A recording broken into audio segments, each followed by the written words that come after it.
Okay. Tell me how you came to Butte. Come to Butte 1922.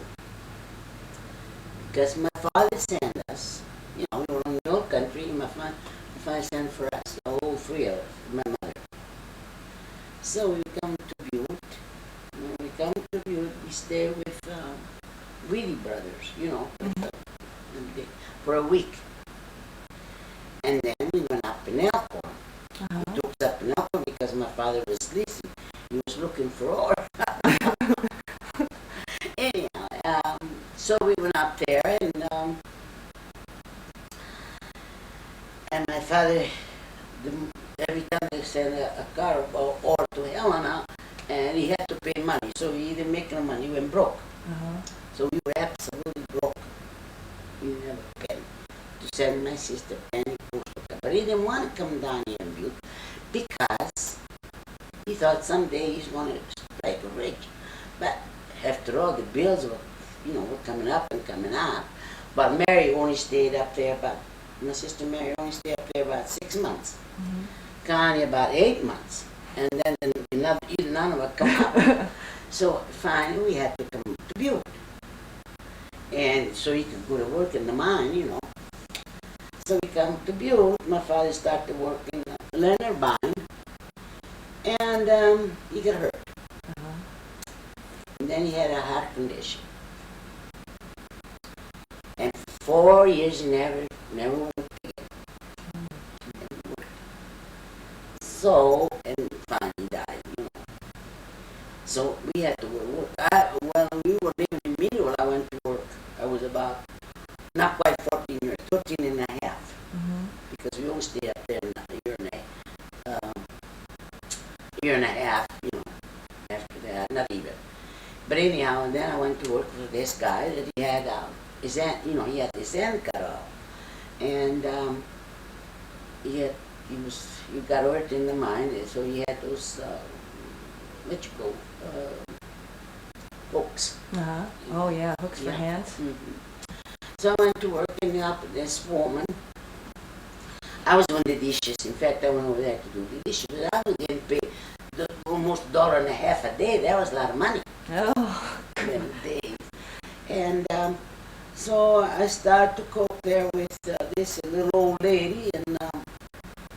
But I knew a little bit how to cook because my mother taught me how. When I was a little girl in your country. Because over there you don't pray except once on Sunday. Yeah. And then my mother, she started something, then she said to me, you watch, so it won't burn, and do this and put this in. So you got to learn how to do the cooking. Yeah. And then while I was working at Mike's Law, this lady, she taught me how, a little bit, but I didn't know anything about a restaurant, because I don't even know what a restaurant was just about. Once in a while. And so then after that I went to work for Panchetta at the White House. They used to give free dinners away. Then what you get, what you got on my place? You used to get free. Oh, why?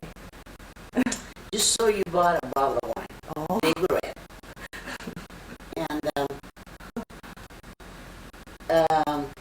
organic.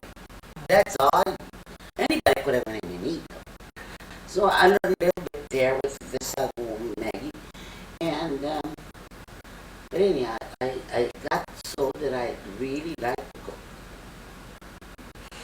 And from that on, after day closed, I went to work for Joe Sinistrata.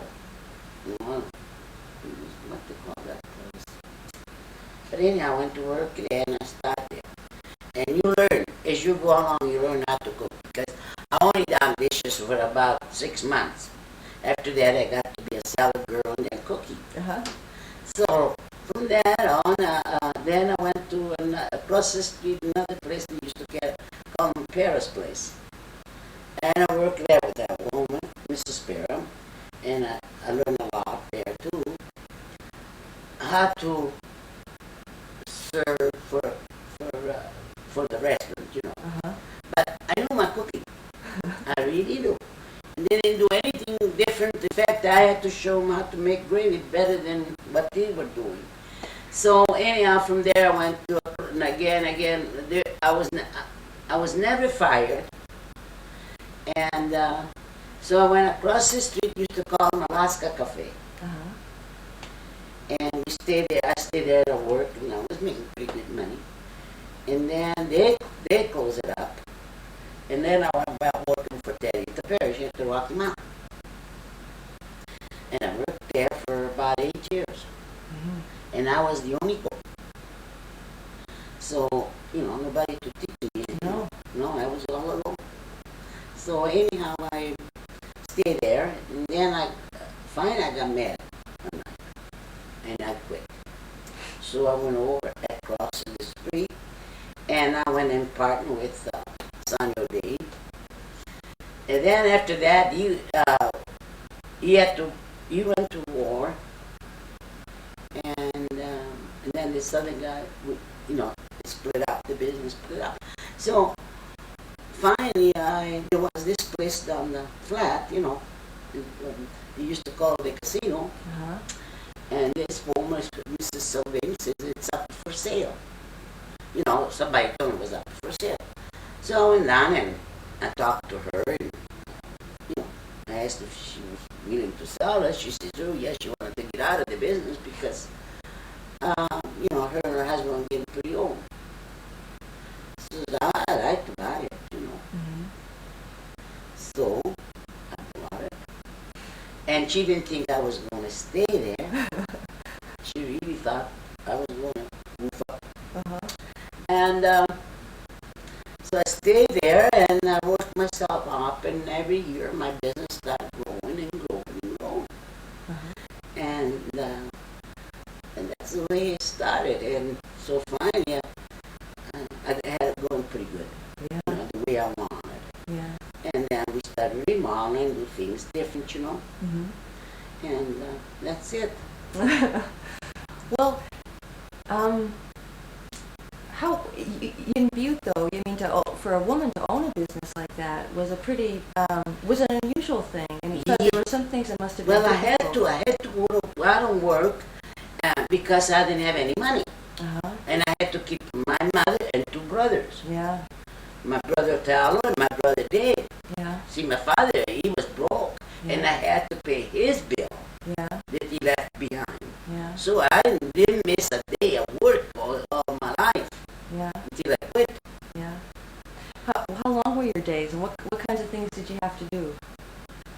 Everything, make a ravioli by hand, Yeah. gravy, clean chicken them days. You know, until for a long time you had to clean your own chicken because there wasn't any, you know, it wasn't as easy, you know, to clean. Now they all come real clean and everything, Yeah. you know.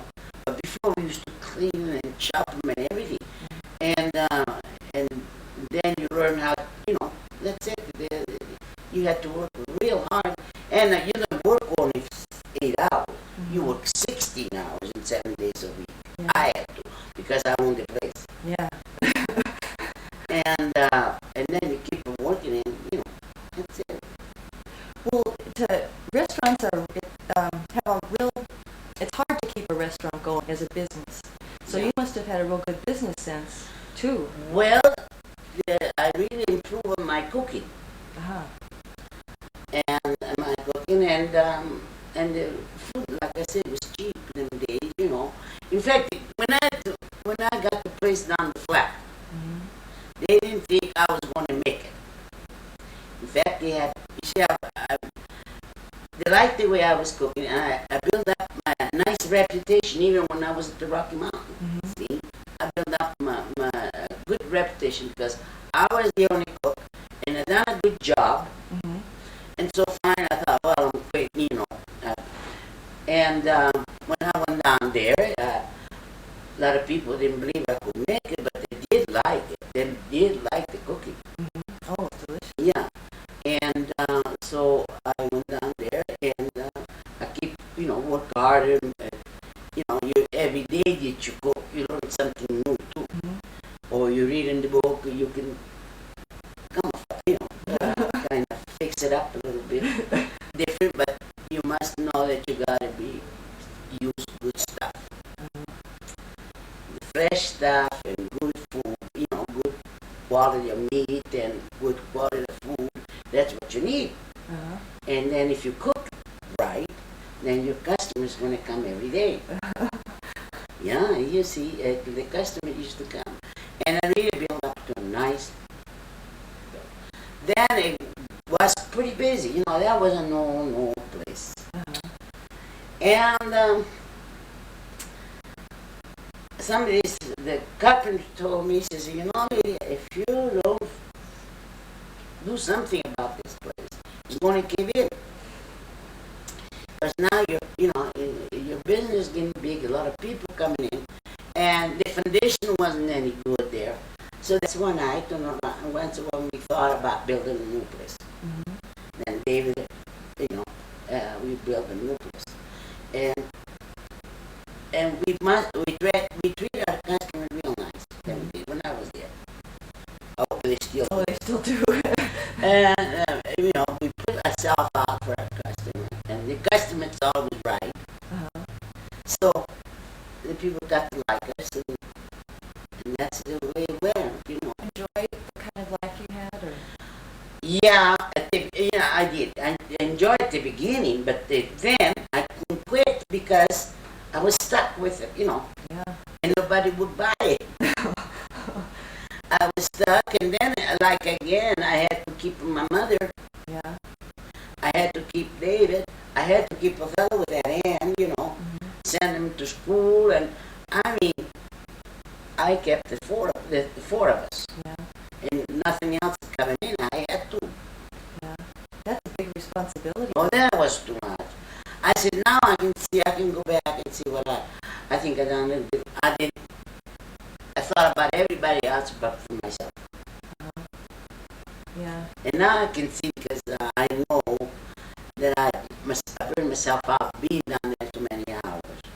If I only knew life had gone, just to say, could I get a couple of days off like they do now and enjoy it, you don't get so intense. Right? And that's it. Yeah, some people burn themselves out having a good time, though. It's bad to burn yourself out. I never did go out for good time. I never went to a dance. Yeah, because you didn't have time. I know I didn't have time. And then, they all had music. Them days, everybody had a band. It was dancing all night, Then you see, you just don't pay no more attention. Because you see a lot of people in the dance hall and everything, it kind of makes you feel, well, I don't care for it. Yeah. Yeah, that's the way it was. No. I won't do that again. What would you do differently? I work 8 hours a day. I'm not going to work 16. Yeah.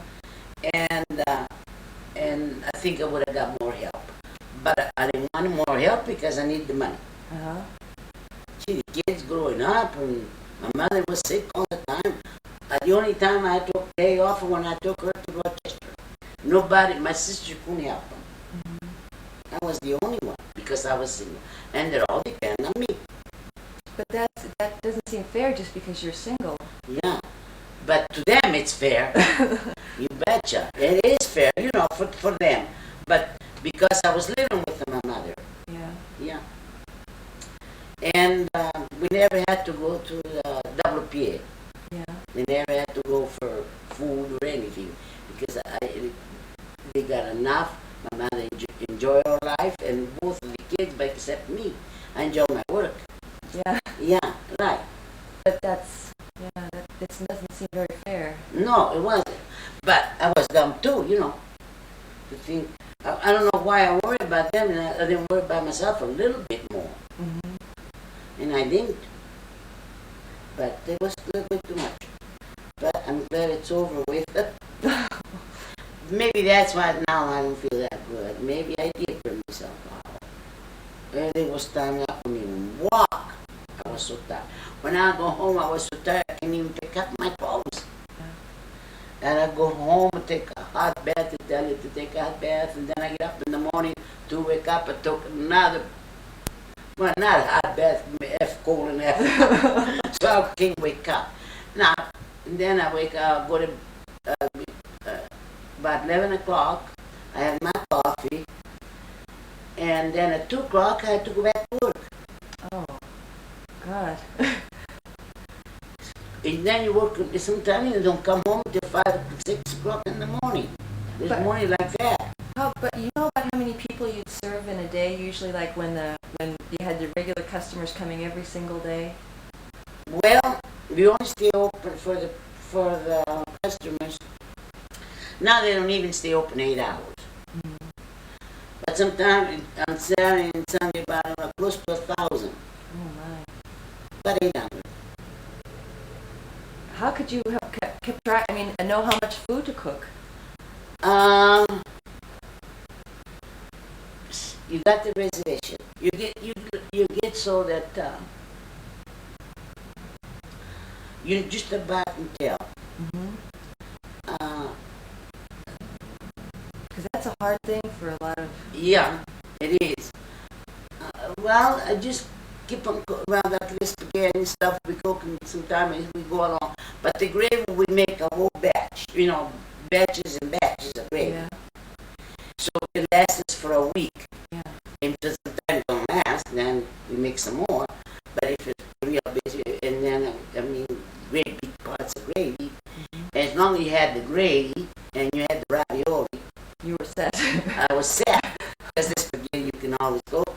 And the chicken we used to send for half carlo at the time. Oh, God. That's a lot of chicken to clean. You bet. Them days and now when I was down there, anyhow, you used to come clean. But down in Middle, didn't. No. We had to clean them all. Oh, yeah. Them days. And down in, when I was down the flat, then they all come clean. But that's what happened. What part of Italy did your family come from? It's close to Rome. The province of Ancona. You heard that? Yes. Yeah, that's all. Mhm. Close to Ancona. About not even 8 miles from here to town. Mm-hmm. That's it. From Ancona. Was it hard to leave when you were little, or were you excited? I tell you the truth, my sister they were excited, but not me. Yeah. Maybe if I had a hunch I was going to be. I was going to be not such. My life wasn't going to be too good. Nothing but hard work. No, I enjoyed being over there because we had fun towards the end. We had a lot more friends and it was more, Uh-huh. you get older, you got a lot more, Uh-huh. you enjoy it more. But when we were living out in the country, them days you had to stay home, like I said, just on Sunday, Mm-hmm. and you go out and maybe play for a little bit, but during the week you had to do your chore, no matter how old you are, 5 or 6 years old, you have to do it. Oh, God. They teach you. I wasn't the only one, but everybody in that little town. Then when we moved to town, then that was different. Mm-hmm. And my mother was a very good cook. And so was my father. Uh-huh. And then I learned lots more when we were up in Elkhorn because he wasn't working. And on Sunday, him and I used to cook. And he taught me a lot. Different dishes. Now I forgot. Uh-huh. But, how to cook wild fowl, chicken and stuff like that, wild meat and stuff like that. Yeah. He really taught me how, and they were delicious. But now I don't even know where to start from, Mm-hmm. I don't even know how to start it again. You do forget. Yeah. I used to say to my mother, Mama, why don't you make this and that? She said, oh, Lydia, I forget. I don't even know what you're talking about. And I thought, oh, boy, maybe she don't want to do it. But now I can see she was right. Uh-huh. I forgot everything. What was one of the funniest things that has happened to you in owning Lydia's? Huh? What's one of the funniest things that have happened to you? Tell you the truth, nothing was funny. Nothing was funny? None. You had to work, that's all I know. I was serious,